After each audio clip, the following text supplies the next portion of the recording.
You know, Central Park used to be a neighborhood. Specifically, it was a village. It was called Seneca Village, and it was from like 1825 to 1850. We're back with another episode of White Black History because it's stuff that you're not going to learn in school. It was the largest area of black home ownership in the country. That was snatched away. Don't get it confused. The government came in with something called eminent domain, and they were like, here's some pennies for the dollars you spent. That's our land. You don't have a say in it. You got to go. You built a community, a neighborhood, essentially a town, right? Like there were churches, there were schools, there was even like a graveyard and a cemetery. People lived here and died here. And if you rented there, you got a notice to vacate. That was it. There was nothing for you. First of all, this is on the outskirts of Manhattan. I don't know if you know where Central Park is. Manhattan's where the money is in New York. So it's literally the outskirt, right on the cusp, is where Seneca Village used to be, what is now Central Park. If you owned that property 175 years ago, can you imagine what it's worth today? It's insane, the value of this area. It's so much money. What else was affected? Oh, you had to own property to vote, and black people had just stopped being slaves, started to have communities, started to have access to purchase land. With that comes the ability to vote, and with the ability to vote comes the ability to make changes of people who were just recently suppressed. And if you were one of the suppressors, wouldn't you be afraid of these people having the same rights as you? And that's what happened in Seneca Village. Now, you can look online and you can try and find some images of it, but Seneca Village, there really wasn't a lot of info on it. So now they had to do like archaeological digs to literally prove that this existed, that this neighborhood was there. And they had to do that because it was overshadowed by this big park that was needed. So if you look it up, you can find what appears to be the outline of a house in like bricks in the ground. However, that got debunked because it was a sandbox from like 1930. So they still literally have to prove that this neighborhood existed. Building of Central Park was such an like monumental process and story that it overshadowed anything else. Like, I don't know, the rights and lives of black people. They needed an escape from the chaos of the urban city, which was New York. That's White Black History for you though. Hi guys, welcome back to our channel. In case you're new here, my name is Maren. And I'm Maureen. Right. So guys, in today's episode, you're going to be featuring works by Brian. He is on TikTok, a TikTok influencer, yeah? And he's gonna be talking to his audience about white black history. In these episodes, he'll be talking about the black history the white community does not get to be taught, or it gets hidden from them. Right, and it is only when some of them grow up and start intentionally looking for these kinds of information is when they know that their white black history has been taught wrong all their lives. Right. So what are we talking about, guys? Please let's listen to what he has to say, and then we come back and talk about it, because most of you, our audience who are black in America, might have already known all of this truth. Right. But for people like me and some other Africans on this platform, we are only learning these truths as we go, you know. Right. So guys, let's watch and then we come back and talk about it. If you want to find his work, you can find him on TikTok at Drinkable Brian, yeah? Right. So let's watch, but we'll still leave the name on the screen for you to follow his work on TikTok. Let's watch and then we come back.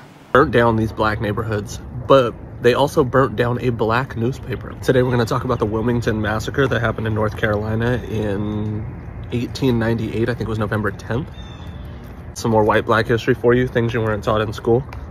So this happened in 1898, which at the time, they had some progressive movements. I'll give North Carolina. They had a biracial government, which was ultimately overthrown by white supremacists. And it's the only successful coup on American soil to date. You know, to date. At the time, this was a group that challenged white supremacy with black Republicans and white populists. That's what I mean when I say a biracial government. So they had something pretty progressive going, and white supremacists were just like, axe that. So the media there was actually a big part of it too. The Raleigh News and Observer actually ran a bunch of white supremacist propaganda, which is crazy. I know, crazy. It's effectively ended the progress that was done during the Reconstruction era, and it kind of led to stricter and harsher Jim Crow laws in that area. Crazy thing about this is, it was pretty much erased from history. It only recently popped back up to be like observed and checked out and looked into. We're over 100 years past there. I don't know what happened. We dropped the ball, America. To this day, the exact amount of casualties unknown, but basically a bunch of white supremacists burnt down black neighborhoods. Any middle class like growth and development for black communities was completely disrupted. It completely erased the middle class of African Americans in the North Carolina area, specifically around Wilmington, which is truly unfortunate because those repercussions don't just come back in the next they don't just come back in the next generation. They're still seeing the effects of this from today. To this day, the exact amount of casualties unknown. So they killed as many people as they can find, and for the record, they also burnt down these black neighborhoods, but they also burnt down a black newspaper, which I think is really important to know in that story, because if you can't tell your side of the story, if you don't have a news outlet to share your side of the information, it's literally gone. And that's exactly what happened in this instance. For decades, there was either misinformation about this or we just left that out. So it's in recent years kind of come back into light. There's a further, not investigation, but there's more reporting, there's more information and knowledge on it. But imagine burning down an entire middle class of a section of the country because you don't agree with them being in office in a public space that they were voted into. Just set them back, but that's white black history. He was lynched from this bridge for raping a white woman who he had never even met. Welcome to white black history. Things you weren't taught in school that are part of your everyday life. Today, we're going to talk about the Ed Johnson Memorial. So this memorial I pass all the time. I actually cross the bridge, which is part of the memorial itself, pretty constantly. Ed Johnson was just one of 4,400 people who were lynched between 1857 and 1950. Those are the known ones. There's probably, absolutely guaranteed, thousands more. Now this bridge connects the north and south end. The north end was primarily African American, the south end was industrial and white. Ed Johnson was a laborer. He worked on this end of the shore, but he lived on the other. A local man accused him, incorrectly, of raping a woman who he had never met for a bounty of $375. He was just trying to collect the reward. Multiple black and white witnesses confirmed that he was working at the time of the event. He gets arrested, he gets taken to jail, and a mob forms outside. Then they move him from Chattanooga to Nashville, which is 4 hours as of current vehicle times. After that, the mob attacked that jail. Now, a sheriff and a judge were up for re-election at this time. That's important because they were supposed to be tough on black crime at this time. Mr. Johnson gets assigned 3 Caucasian attorneys, only one of which was ever handled a criminal case. Ed Johnson is tried by an openly hostile group of white Chattanoogans. People who are from where the crime happened, who don't look like him, who have preconceived notions. And you were white in 1906. There's no way you weren't racist. The judge bypasses all these people saying it wasn't him, gives him a guilty verdict, sentences him to death. I'm gonna read you an exact quote. His lawyers advised him to accept the sentence, recommending it was better to die in an orderly way, better than to appeal and face the lynch mob. Bonus points. A white attorney named Noah Pardon, who was already working the case, convinced the most prominent black attorney in the area at the time, Styles Hutchins, to jump on the case. I don't want to get this part wrong, so I'm going to read it. Styles then unsuccessfully appealed to the Tennessee Supreme Court, and then they petitioned to the United States Supreme Court based on the fact that the fair trial had been violated. This led to him being one of the lead black counsels for the first time ever in a Supreme Court case. However, as history has shown us, they decided at the Supreme Court level that death sentence it is. At this time, they stayed his execution, and a sheriff was assigned to ensure his safety while they potentially reconsidered the verdict. That was March 18th. The very next day, a white mob storms in. Literally storms into the jail. Sledgehammers, crowbars, whatever it took, they break into the cell. Those are actual tools used.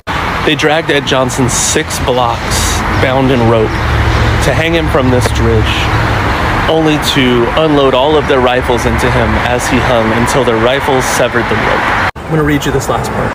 Hamilton County Sheriff Joseph Shipp had taken no action to protect Johnson. Despite rumors of a lynch mob, he had given most of his deputies the night off and refused to seek reinforcements from the National Guard or city police. After a reporter alerted him to the attack in progress at the jail, he walked into the jail and stood by as they assaulted and took this man out for his lynching. This was the first and only trial held in the Supreme Court's history in the entire United States. That sheriff and 5 other parties were found guilty. They all served very brief prison sentences, and then upon returning home, this sheriff was greeted with what was known as a hero's welcome and was instantly re-elected into sheriff. 2,000 people attended Ed Johnson's funeral, and both of the attorneys who supported him had to flee from Chattanooga based on the threats they were receiving for their lives. But that's white black history, right? Do you know how much effort it takes to drown a town of people? Think about that logistically, what that takes. I want to make a series here on TikTok and call it white black history, because as a white person, I know we don't get taught the truth on America. I'll give you an example. It would be like the Tulsa massacre, where Black Wall Street is what we called it, an extremely wealthy black neighborhood, was beaten and burned down. Another one's like the Wilmington massacre in North Carolina in like 1898, where a group of white supremacists just decided to overthrow the local government that was biracial and then just kill all the black people. Show me that in your history book. Or you have like the CONTELPRO and like the targeting of black leaders from like 1950 something to 1971, where basically it was an FBI initiated program that was designed to infiltrate and target black leaders, black communities, anybody who was really outspoken against things. We just don't learn these things. Like literally the FBI and the CIA have been involved in the disparagement, displacement, and eradication of black people and their wealth for ever. Then when somebody brings it up, we sound crazy because you haven't heard it in a textbook in 6th grade. Why would we teach you you're the bad guy?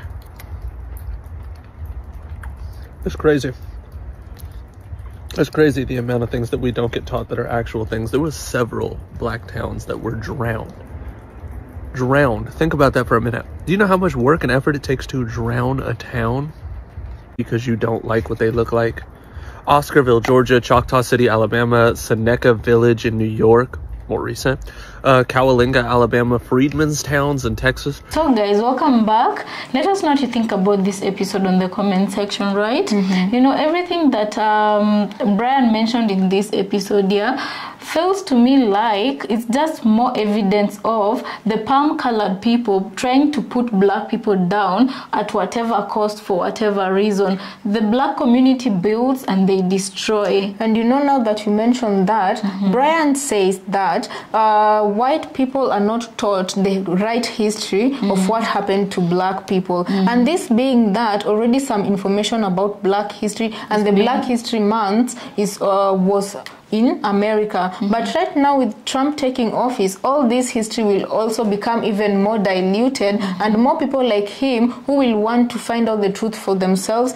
In some instances, they might find it hard because Trump wanted to get rid of even websites that teach about black history because according to him and people who think like him, they think that it's time to move on and that this type of history only traumatizes innocent palm-colored people who had nothing to do with these actions at all. Yeah, in my own opinion, because he also mentioned a black newspaper that was banned by the palm-colored community. Yeah? So in my own opinion, I feel like they don't want the side of black Americans story to get out, and this is a way of them breaking the black American spirit and will to fight for what is theirs and to try and tell the truth, teach people the real truth that the palm-colored people are trying to hide, you know. And this is why I feel like in a lot of ways TikTok also became controversial in America because finally black Americans had a platform to tell their own raw truths to the rest of the world who didn't know what was happening in the ground in America. And when TikTok came back after the ban, a lot of people realized that TikTok was very different, you know. So as Brian says, if black people don't have a way to get out their own truth, their truth will be suppressed and the only truth will be the truth that is being told through the lens of a palm-colored people. Yeah, but you know, the beautiful thing about all of these guys is that a lot of information right now that we're learning we didn't used to know. Why am I saying this and why is this important? It doesn't matter how much they try or the lengths they go through to try and hide the real truth of who they are and what they did to the black community. It does not matter the lengths. What matters is the truth will always prevail and the truth will always find a way to come out. You get what I'm saying? Right. And also what I like about right now the times that we live in is black Americans are not the only ones trying to get their truth out. Also other black people in different parts of the world Africa included, some people who are coming to this truth are willingly going out there right now to find the truth from Black Americans' point of view. You get, they're not just taking what the white media says anymore. They ask what is the other side of the story, something we never used to ask growing up because we believed the truth to be as it was presented to us. Right. And then guys, let me just take you to one of the stories this guy mentioned here about the palm-colored person who reported in the wrong black man just so he could collect bounty money. Yeah? Right. And this, despite this being common knowledge, the palm-colored community still prosecuted this innocent man, despite there being evidence from both black and white people saying and corroborating his alibi that he was at work during this said crime. They still unalived an innocent man. Right. And you know, and the question is, what has changed since then? Nothing. Not much anyway. Not much, because I can liken this situation to the situation of even Sonia Mercy, something a very recent case. That the cop unalived Sonia, and probably he won't get a hefty punishment that he's supposed to get, and he would get if he were a black cop who shot a white woman. Yeah, and you bet there's still some people in the palm color community who look up to him like a hero, you know, and will even give him a hero's welcome when he comes back home. Yeah, and you know, another thing I'm asking myself, you know, when he said that black excellence was shut down by burning their neighborhoods and all the things, churches. And you know, I'm just thinking to myself, how hateful does a person have to be in order for you to see your neighbor succeed? And instead of just getting yourself up, they're the ones who should be called lazy, these people. Instead of you getting your lazy self up to borrow some skills from the black community in order to better yourself, you see that because you are white and you feel supreme to this person, you have to burn down their businesses because you don't have one, they won't have one either. Right. Personally, I feel like it would have been even better for you to go and borrow notes from these people, and then as a nation succeed and become, you know, stronger. But you'd rather, if it's not coming from the white community, then it shouldn't come from anybody community at all, you know. Right. And you know, I also just I usually root for black people everywhere, you know, and I usually look forward to that day when black Americans will fully control their economy again, will fully their full potential, build their own neighborhoods, because we do know that there are systemic racism exists, and there are systems put to hinder that from happening. But I just usually do hope that there will ever come a time where black people will control their own systems, will control their own hospitals, will control their own narrative through news stations that they build. This is going to be a long and hard fight because there's already systems in place to hinder that. There are influential palm-colored families like Rockefellers and others that cannot be mentioned right now, who work tirelessly to make sure these kind of people remain in power. But I do know nothing is impossible. It is tough but not impossible. One day, black Americans, we just hope you'll control your own economy, your own news outlets, your own medical fields. Nobody will have to die just because of their skin color. You get it? And I feel like the black American community is very resilient, and they always rise up. And this is why I feel like the white supremacists here, they go to great lengths to make sure that they're not only doing everything you've said, Maureen, to make sure that they hinder the growth of the black community. They're also doing some kind of mental war games with black Americans. You know, why am I saying this? Imagine growing up, since you're a child, you grow up hearing negative things about your people. They try and make you hate who you are. They try and make you hate things about yourself you can't change, like for example being born as a black race, you know. And for the African descendants of slaves in America, the adults, they try and make you hate the very thing that you are, which is having the African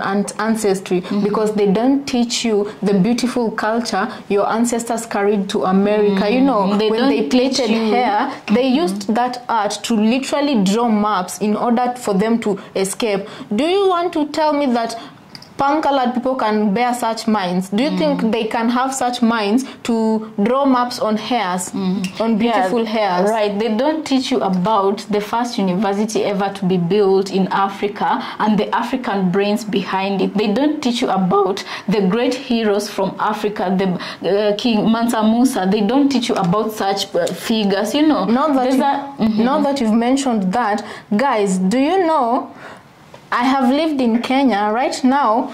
All my years of existence, I never had, and this is information that if you look the right places you find, I never knew that a Jamaican lawyer defended our first president when he was imprisoned by the British government. It was a Jamaican who helped our first president gain his freedom. Right. Such information you don't hear. Teach about the unity amongst the black community. They only teach that black on black crime.